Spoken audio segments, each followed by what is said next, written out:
Crisp air, pumpkins, and a blaze of color everywhere you look. But it also means that cold and flu season is fast approaching. For some folks, that means struggling with a scratchy or hoarse throat. But there are things you can do to keep your voice loud and strong. The voice coach to the stars.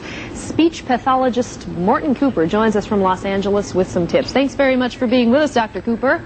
My pleasure. Love to hear your voice. Listener-friendly, user-friendly. Oh, well, you have the most amazing voice. I understand now why you are the voice coach to the stars, and I'm happy to be hanging with Dr. Cooper, by the way.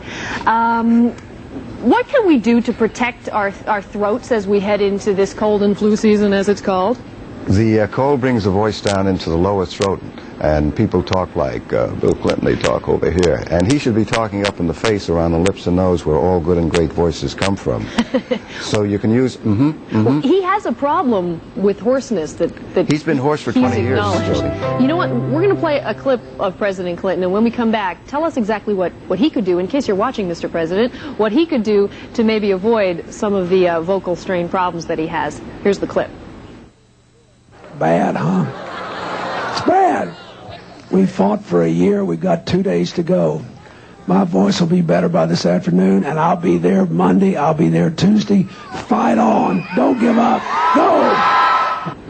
Whoa, that was a particularly bad day, it sounds like. Now, what does he do? Does he just, I mean, he has to talk a lot because he has to give a lot of speeches and so forth, but what is he doing wrong that leads to this hoarseness? You can talk as much as you want if you talk up in the face. The president is talking deep throat around the vocal folds, and that's creating the hoarse voice. The medical people said it was diet, allergy, and they gave that up, and now they're talking it's reflux, acid from the stomach going up to the vocal cords. That's not so. He's talking in the lower throat, and you can't do that. And if you have a cold, people will coddle the voice and talk in the lower throat here. And you want to put your voice up in the face. Hum the first bar of Happy Birthday with me. Everybody in TV land. You feel it up there, Jody? Yeah, and that's where your voice should come from. When you have a cold, it goes down into the lower throat, basically. How come 15 to 20% of all voice problems begin with a cold because people talk in the lower throat. How come nobody wants a quote-unquote nasal voice? Because you'd think that's what you'd get from up here. Well, that's when I used to talk. I used to talk like that. This is Morty Cooper. I talked up there, and they told me to talk All the way down here, I lost my voice. And now I'm talking up here, and that's why I know about the voice. I lived through it. Now, if you talk in the lower throat, what I fear the president may experience is a strangled voice, spasmodic dysphonia, and the medical people say there are no cures. I report cures of this condition, the hopeless voices, the hoarse voices, by placing the voice up in the mask with a simple voice lift. And take your finger, everybody, Jody, take your finger and put it at the bottom of your breastbone. Everybody. We've got a couple of our contributors who are just hanging out here. They're going to do this along with me, okay? Okay. So where exactly are we supposed to do this? Because often people will say sing or talk from your diaphragm, but we're not really sure where that is. No, it's the C spot. It's named after me. The C spot? The C spot. It's not the G spot. The C spot. It's the bottom of your breastbone. That's after 9 p.m. Okay. The bottom of your breastbone. Okay. It's the top of the stomach around the solar plexus, right below the breastbone. Okay. Take your finger and you jiggle and you go,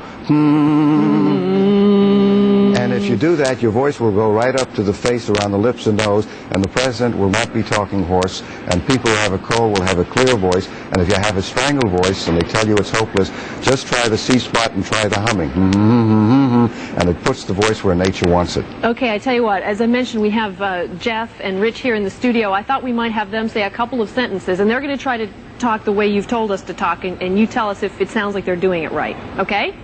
Yes. Is that okay? Oh, absolutely. He's made stars out of all kinds of people, so we know it can work for you. You can use those couple of sentences if you want, Jeff. Fall.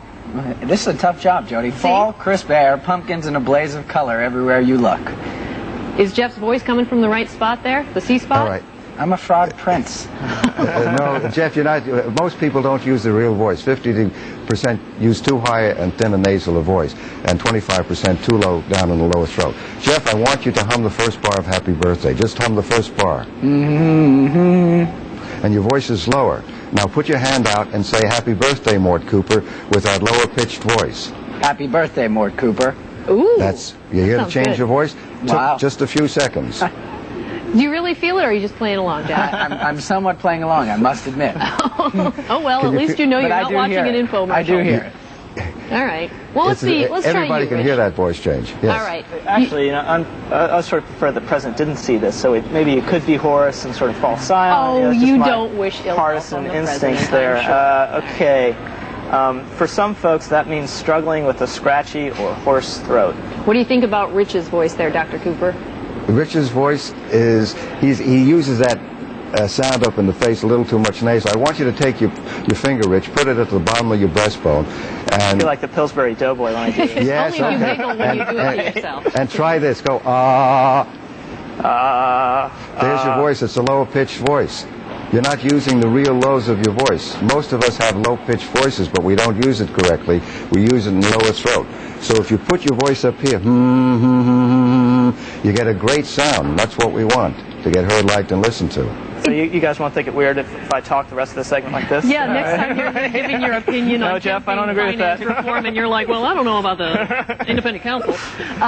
It almost seems contradictory, Dr. Cooper. On the one hand, we want the voice to be lower, but on the other hand, we're saying to place it here. I keep doing this to In the myself, and then face. I can't see That- the camera. Yeah. But that's not incongruous. That makes sense.